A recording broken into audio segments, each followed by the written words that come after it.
this is Anushka Man and I welcome you back to my channel. So in today's video, I'm going to talk about my profile, what all acads I had, where I did my schooling and college from, what subjects I had, what extracurriculars I had, everything about my profile that got me shortlisted into different B schools. Now, this is a topic that has been commonly asked across the comments on my YouTube channel.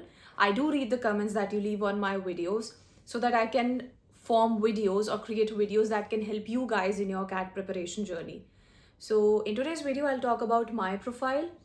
What were the different aspects? What are the different aspects that B schools actually look forward to when they are selecting the students for interviews or for admissions?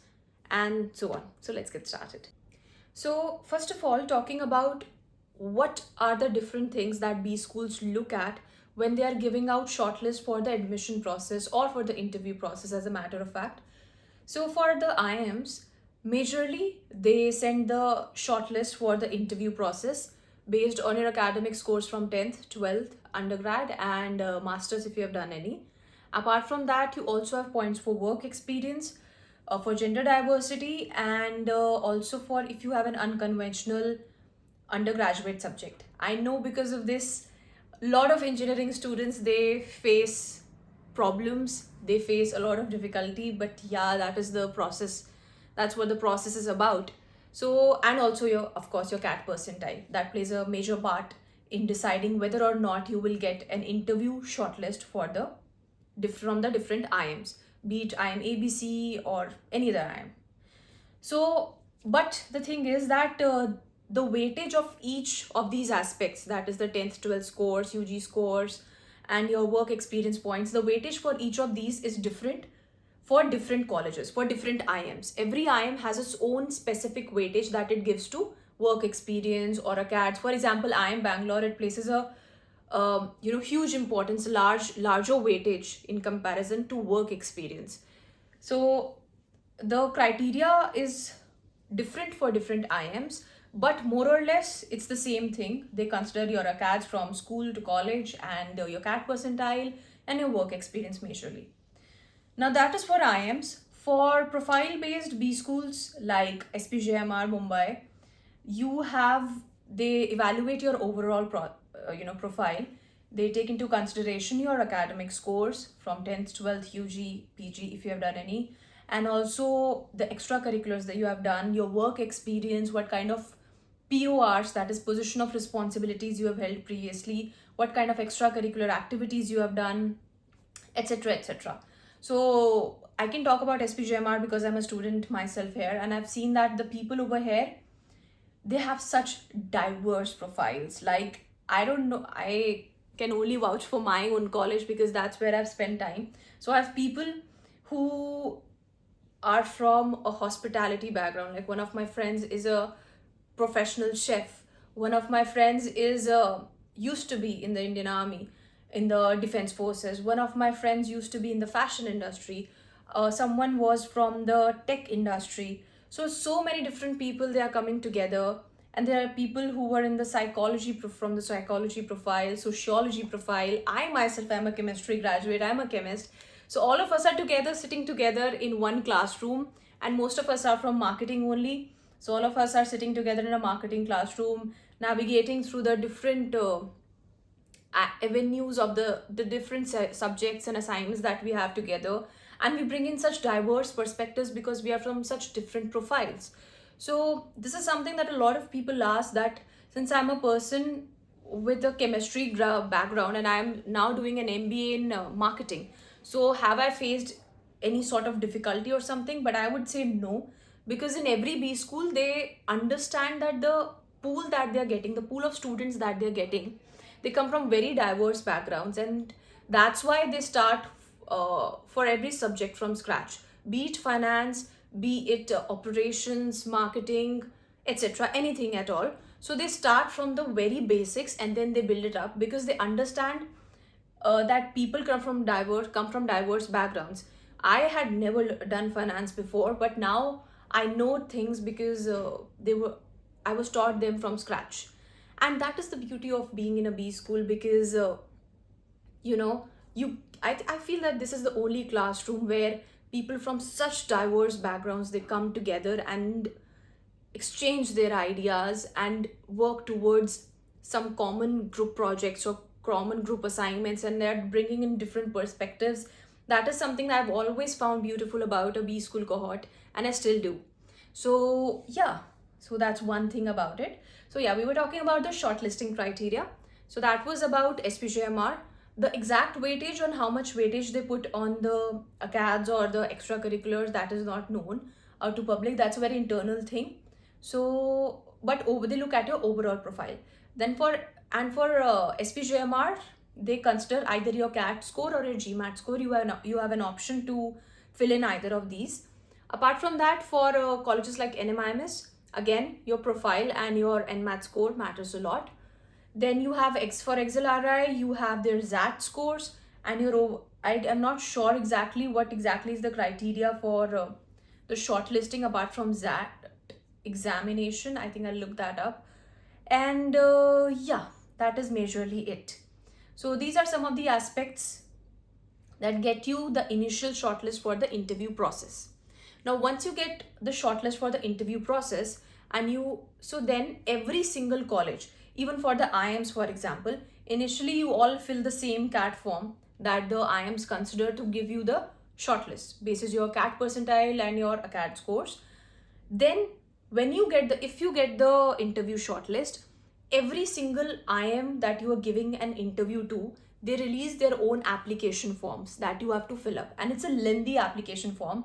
It has got all your basic details about your academic scores, about your work experience details, about the extracurriculars, about your goals 5 years from now, 10 years from now, some important things like that. Basically, it's like that's where your entire holistic profile comes into play when you are appearing for the interviews. But that happens only when you have received the interview shortlist, and that is a different aspect altogether, which comes much later. But initially, you need good ACAD scores and CAT percentile. So for me, I got interview shortlists from all the IIMs except ABC, SPJMR Mumbai, MDI Gurgaon, Bitsom, SD Bokkani. I had not appeared for ZAT and NMAT because my CAT had went pretty well, so I didn't appear for those examinations, although I had filled the registration forms for the same. And I did get this diary this time from my home. This was my diary that I had maintained properly during my B school interview prep, and hopefully I'll be able to share chunks from it with you guys so that it can help you as well when you are preparing for your interviews for the B schools. So you see this list. So lots of interviews that I gave, converted most of them, feeling very nostalgic looking at it because I used to be so scared and intimidated when I was giving these interviews whether or not I'll convert it. But yeah, here I am.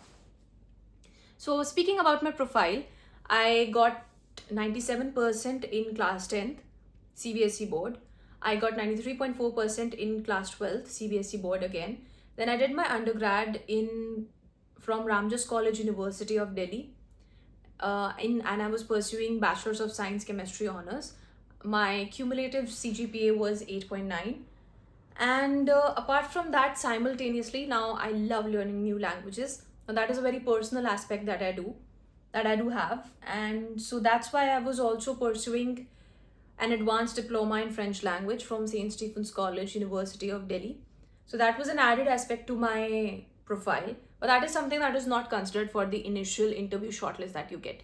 It is majorly about the 10th, 12th scores and your UG scores. Apart from that, then I scored 99 percentile in CAT. So in June 2023, my undergrad got over, and then I took a year break. I have a gap in my profile wherein I spent the time to prepare for the CAT examination, and I just deep dived into it. And then I got CAT 99 percentile in CAT, appeared for the interviews from January to May, then started my B school the next year at SPJMR Mumbai.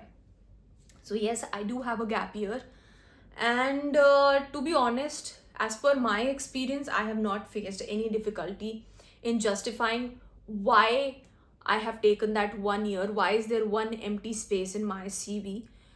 I know that I could be an exception because I know a lot of people, they do face these questions during the interviews wherein they are asked why do they have a gap in their CV. And I did have answer prepared for that. I would have talked about how it was important for me to delve into, to actually spend adequate amount of time preparing for the CAT examination, to prepare for the B schools properly. And simultaneously, I would also have talked about a freelancing project that I was doing at that point of time. That was a very short freelancing project that I had got on Upwork, and I would have talked about that. So basically, in interview process, it's all about how you justify what you're meaning to say. Because trust me, there are no right or wrong answers, even they are not there to judge you. They just want to know your reason. You should have a solid reason. You can be honest that if I would have been asked that question, although I was not asked that question in any of the interviews, surprisingly, that why do I have a gap year, but if I would have asked, I would have said that I had wanted some time to prepare seriously and properly for the CAT examination, and that's why I took a gap year. And to simultaneously upskill myself, I was also doing this thing, the small internship freelancing project that I just talked about. So that freelancing project could have been that pioneer thing, that navigating thing in my answers. So majorly, like a lot of people, they fear that if they have a gap year, how will they justify it? Trust me, it's something that comes much later. And I know for a fact people who have had, some of my own friends who have had 3 to 4 years of gap year because they were preparing for the civil services examination, and now they are in IIM Kozhikode, in SPJMR itself. And these people have also made it to such great B schools. And because it's all about how you convince the person in front of you, the interviewer in front of you, what were your reasons to not to have that particular gap in your CV or in your work experience. So it's all about speaking, it's all about building a story. They're not there to judge you, they're just there to hear you out. So don't worry about that. At least for now, you should not be worrying about that. Your major focus should be on your CAT preparation. So till now, I have talked about my ACADS course. Now, what did my extracurricular profile look like? So I joined an MBA as a fresher, and I was a chemistry graduate, and then I am doing an MBA in marketing now. So how did I justify that gap? And this was a question I was asked in every single interview, and I just absolutely hated this question because it's so hard, I know, to justify why am I switching fields. And this is something, if there are a lot of people who would be switching their fields, like from a tech background or from a finance background to something in marketing or any other field. So this is something you will be asked for sure. I was asked this in every interview, why MBA after chemistry? And I used to link it back. I used to create a story sort of thing wherein I had done two projects, not project per se, but two activities or something that I had done during my undergrad, which were somewhat related to social media marketing. Like for example, during my undergrad in Ramjas, I was part of the literary society, and I was part of this leadership position on some social media project. So then I made a story out of it, that okay, this is why I was doing this particular project. That's where my interest for marketing got ignited. Then I read more about it, and that's how I decided that okay, I want to learn more about this particular avenue and delve into it. And that's why I want to do an MBA in marketing, because it will add this is value to my CV, to my understanding. So you see how I built a story, connected it to one of my experience, and then justified it in my interview process. But then again, this is something that comes later when you are giving your interviews. If you want, you can just comment down. I can make a separate video for it, for the different questions for interview. But to be honest, I feel that personally, right now, your entire focus should be on getting a good CAT percentile. So I talked about my ACADS. I told you that I was simultaneously doing some French diploma, and that was just purely out of interest, not for building a CV. I was part of certain extracurricular activities, like I was part of a society. I was handling a project under my own chemistry department. Not a project per se. It was like we were building a magazine sort of thing for the department, and I was part of that in a leadership position. So that is something that I added to my CV, and a couple of other things. Now, the thing is that once you hear about this profile, some of you might think that, okay, I did not have a good academic score in maybe 10th or a 12th, or my UG scores are not good, or if my CADs are good, I have not done any sort of extracurricular or any sort of, what do we say, PORs. I've not had any of the PORs. I don't have work experience. Is my CV not good enough? Should I not prepare for CAT then? Should I give up on my B school dream? And my answer is no, no, no. To be honest, at this point of time, if to be 100% honest, at this point of time, you can't change your CAT scores. You can't go back in time and change your CAT scores. And if you're in your final year of graduation, or rather if you have just gotten over with your graduation and there are just 6 months now left for CAT, you can't, bring a drastic change to your profile either. So there is no point just sitting and getting worried about what has happened so far, because trust me, there are a lot of people like you. There are a lot of people who for some reason didn't get a good 10th or 12th score, didn't get good UG score, or maybe their ECA profile, the extracurricular profile, is not that great, something like that. But that is not in your hands anymore. What is in your hands right now is the fact that you have your CAT examination 6 months from now, and 6 months is a long, long, long time to prepare and polish yourself. And trust me when I say this, CAT percentile can make or break things. One of my peer here at SPE only, so that person, he did not have a very good UG score, and his overall ECA profile was also average only, but then he got a 99.5 something percentile in CAT, and today, not just from SP, he got interview shortlist from 2 other IMs. So you see how your CAT percentile can actually make or break things. Now, I'm not saying that you should depend solely on this particular thing. I just don't want you to feel demotivated, because I see a lot of comments, people asking that whether or not I'll get this college, whether or not I'll get that college. Trust me, you don't know. I was expecting a call from IIM Ahmedabad because I thought that I've got stellar CATs, I've got stellar CAT percentile, amazing CAT percentile, and this and that. I should be getting into IIM Ahmedabad, but I did not. And I don't know why. And you will never know why. Because there are always certain things that are internal to the admissions team which you'll not get to know about. But what you can actually work on is building or preparing yourself so well that you perform well in the entrance examinations. Be it CAT, be it NMAT, be it SAT, or any other entrance exam that you're appearing for. And also this is something that I would highly recommend, that do not rely on any one entrance exam when you are preparing for any B school, because anything can happen. It's after all, it's just an entrance exam. It's just an entrance exam, yes. And exams can go wrong for any reason. Even if you have prepared very well, maybe something happens on that particular day. Anything can happen. So I just don't want you to rely on just one particular examination. I want you all who are watching this video and are serious about getting into a B school, I want you to apply and register for CAT, NMAT, and ZAT. When you prepare for CAT, majority of your preparation is done for NMAT and for ZAT easily.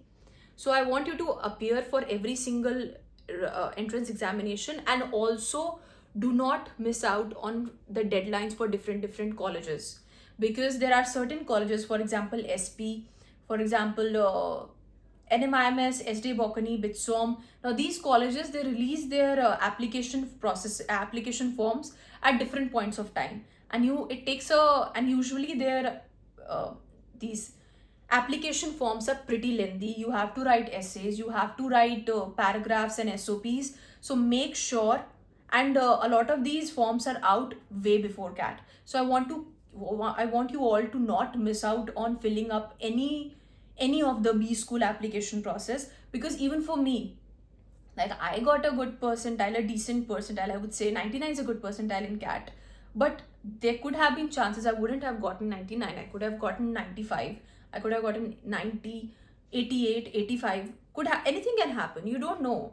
The one DLI goes wrong during the actual examination day, and your scores will fall down. But that is something that you really can't control on that particular day.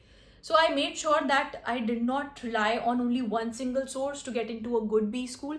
I filled in all the application forms that were out for every single college, even for Bitsom, SD Bocconi, as I told, and I did get a shortlist. And I remember my SD Bocconi interview was the next day to CAT. Can you imagine? Like, I was not even prepared for any interview, and I did appear for it, and I did convert the shortlist that I had. So you never know. I'd want you to fill up every single form that you have, every single CAT, CAT, NMAT, or entrance exam that is there.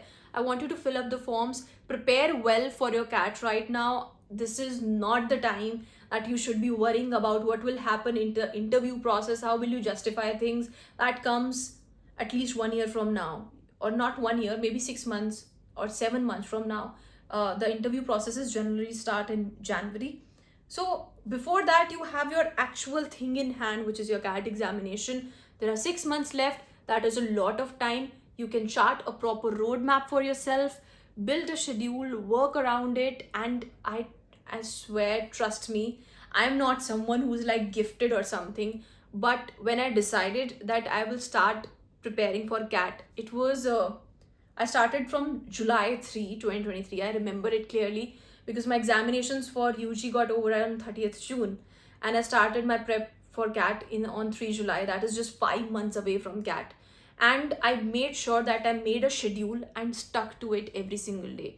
My mathematics, I would say I'm good, but I'm not like extraordinary or gifted when it comes to mathematical skills. And I was absolutely scared of font section.